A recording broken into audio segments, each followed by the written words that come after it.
Peace.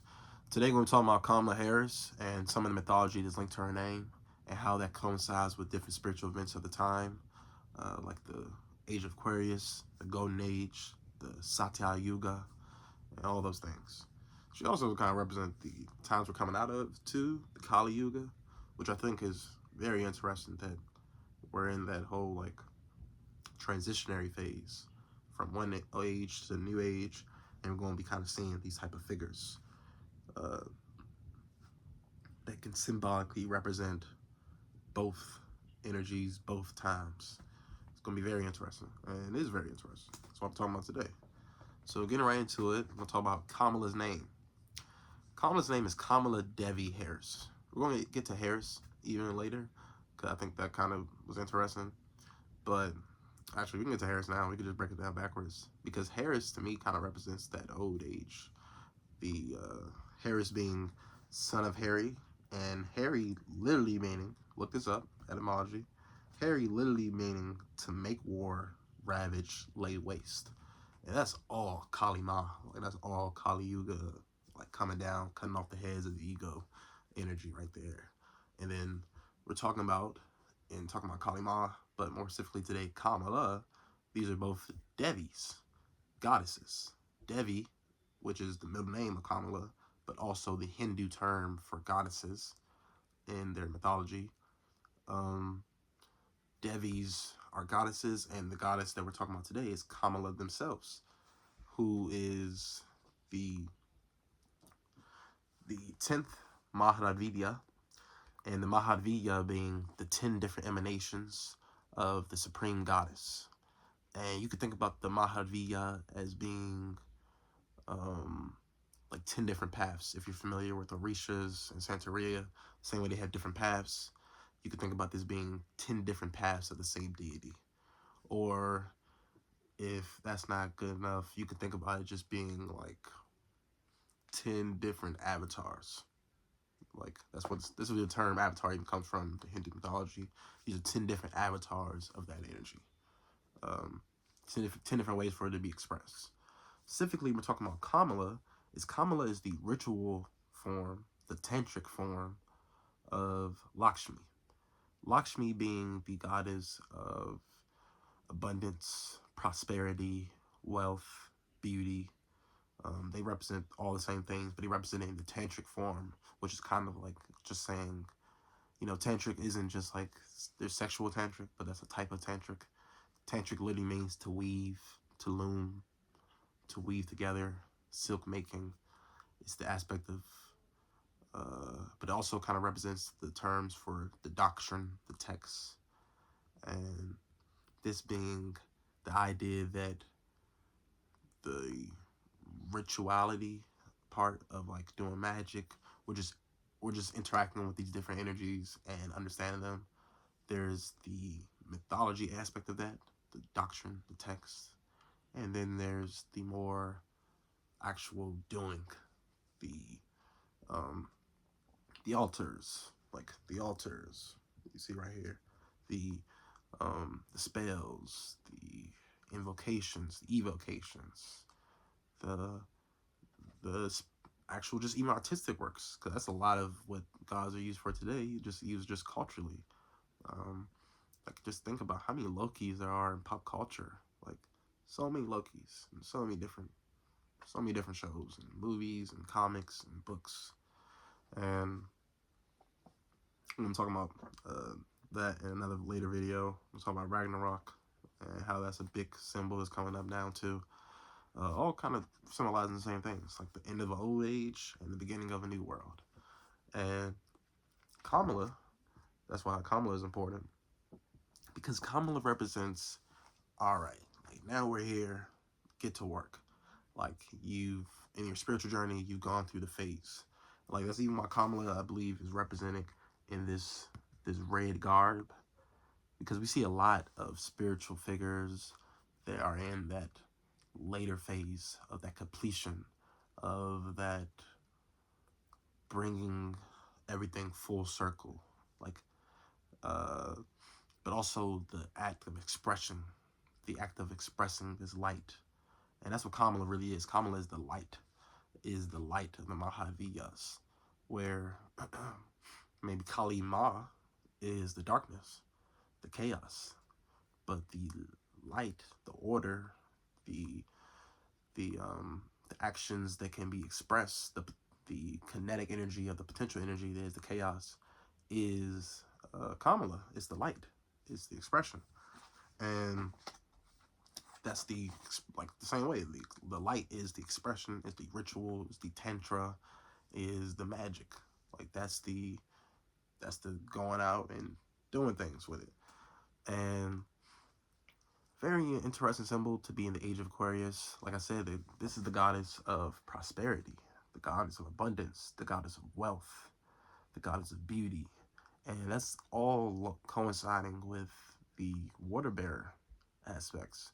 Because the water bearer, the age of the water bearer, the age of Aquarius, like we see the water bearers here, even symbolically, um, are all very important symbols right now. They all coincide because when you think about uh, water, talking about the openness, like there's we're moving out of the age of like out of the age of Pisces, which is faith, and into the age of reason, into the age of spiritual expansion, of innovation, of expansion of consciousness, expansion of just knowing. We're entering the age of we're in the age of information, the age of knowledge, and knowledge is power. Power is wealth. Knowledge is wealth. Like it's the symbols always coincide with each other. And when we talk about the lotus, in case you just need a little more convincing about the spiritual aspects of this, of Kamala, is we talk about the lotus being, like, this is echoing in different mythologies in Atum, in Kemetic mythology, Egyptian mythology. We talk about Atum being the first emanation, the the the lotus. Like he's represented by the lotus as well, but he's also the firstborn. And he's the firstborn out of that noon, out of that darkness. Atum, and that being related to in Christian mythology, Christian theology, uh, Adam. Adam being literally the mound, that's what his name means, the first mound out of those chaotic waters, out of those noon. Like it's all echoing the same thing. And the lotus here represents the same thing. The same way in real life, a lotus has roots in muddy, silty, underwater darkness, and emanates to this beautiful, pretty thing. Like we're gonna focus on the lotus actually, and the lotus, which is Kamala, that's literally what the word Kamala means. It's Sanskrit for lotus. The implication is even lotus born. Some of her other epithets mean like of the lotus, things like that.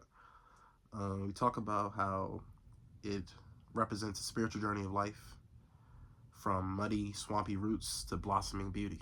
Like that's from, and in Hindu mythology they use that specifically to represent uh, a being rooted in a material world, but reaching a spiritual, uh, divine place and being, and still having roots in the spiritual world. I mean, the muddy earth world, but being of spiritual light. And that's the same aspect of being in the world but not of it. Like we're familiar with that. And you have the lotus representing spiritual purity because of that. Also, renunciation of the lower life kind of is the emphasis in more Buddhist traditions with the lotus. The unfolding of the petals represent the expansion of consciousness, but also the ever unfolding nature of reality, and also the different hierarchical natures of reality. They all kind of reflect each other, but all kind of built on top of each other. Like you have a quantum world that is built on an atomic world. An atomic world is built on a world of molecules and compounds and cells become organisms, and then organisms have planets, and planets stars. Like there's a whole greater greater key and lower key. Like there's a whole thing going on. And then you have realms beyond when you talk about different spirits and gods and angels and all the different hierarchies that exist there, all kind of unfolding like the petals of a lotus. And when we also think about that, the lotus, it closes at night, which represents kind of this introspection, this dissolution, this return to the chaos, return to the darkness, and it blooms in the light, and that's the symbol of the light. That's the symbol of like the light always being representing of spiritual like illumination. Light is always representation of knowledge, of higher knowledge, of light that can free us. Like, let's think about some other niggas in red.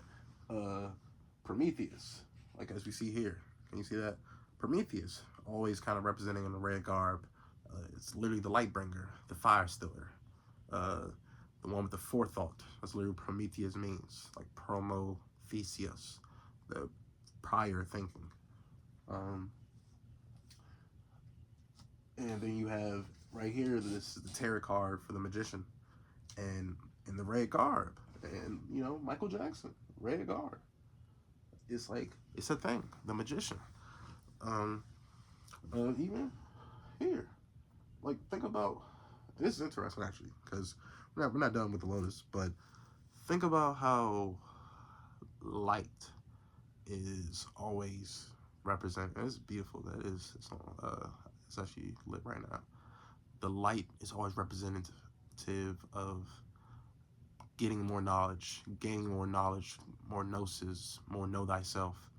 There's the aspect of Lucifer is a light bringer because they have knowledge of self, and that's what makes them be like, hey, like, I don't want to bow down to these like humans. And he's like, God's like, all right, you just disobeying me. And he's like, all right, cool, but like, you make me disobey you. Like, I gotta do. And like Prometheus doing the kind of the same story where like he's disobeying the gods, saying he's betraying Zeus and all these different things. And like even terms like elucidate, there's that loose, like that in the middle, it was just that word, or that prefix rather, meaning light. There's always enlightenment, illumination, like the aspects of, like, you get the point. And we see how even here in the Virgin of Guadalupe, a lot of the same energy is being represented. A lot of the same symbolic symbols, futures are being used to represent the same concepts, of course. Like, of course, they have the red garb. We have roses here instead of lotuses. And, you know, the roses being equally spiritually significant. And just like, hey, it's just a different place. Like the same way that, you know, a sand god is very important somewhere else, but snow gods might be important somewhere else where there's fucking snow, no sand. And it's the same thing, representing the same significance, the same concepts, but with different symbols that relate to the people of the place. Like, even here, you see about how, like, these are flowers, but flowers from people live on a tropical island to appeal to people that are not from tropical islands, called, like, Americans, mainlanders. You know what I mean? Anyway, same thing, like the garbs with the red and the flowers, same concepts, representing the same things. Put you back. Thank you, man. And like always, representing the same concepts of that. You know, blooms in the sunlight, illumination, of course, closes night, introspection.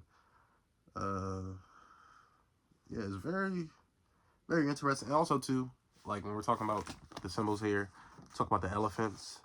Elephants being in Hindu mythology harbingers of rain, harbingers of storm. Rain obviously being the fertility symbols, and that's like also, it's like a plus to one. It's like something that it's easy to understand. We talk about gods and different mythologies. If they're fertility symbols or if they're storm symbols, they're actually fertility symbols. Because you think about even in modern mythology, in comic books, the goddess of, the character Storm was worshipped as a goddess by her people in the comic books. as the Stormbringer because she was, like, you can see it more apparently. That's why I'm using that example. If you just like watch the show, I guess is on there too, and you'll see how, like, obviously, if you never thought about it before, this person grew up on a farm, like, it's kind of common sense to me. But yeah, if you think about it, like, rain means life, especially if you're growing food. Rain definitely means like people that are in droughts represent these phases um of lack, of poverty, of not having, of scarcity, and the opposite being always represented by, in the desert being an oasis, lush gardens, rainforests. Like, that's always the connotation. Um, when we talk about uh, what else is here, like, that's pretty much. I think that's pretty much good on that one. I think it's also interesting, like I said, that it's linked with the Age of Aquarius because the Age of Aquarius is this water bearer aspect. It is this aspect of moving out of an age of dogmatic faith, the age of Pisces, and moving into this age of reason, spiritual enlightenment, expansion of consciousness. Uh, all the things that are being represented by Kamala, the deity Kamala.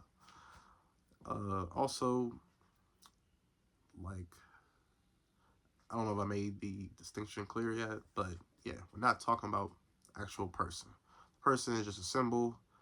I think it's interesting that the symbol is being propped up in the time. Like, think about a person named Kamala Devi is about to be the president, already the vice president of the United States of America.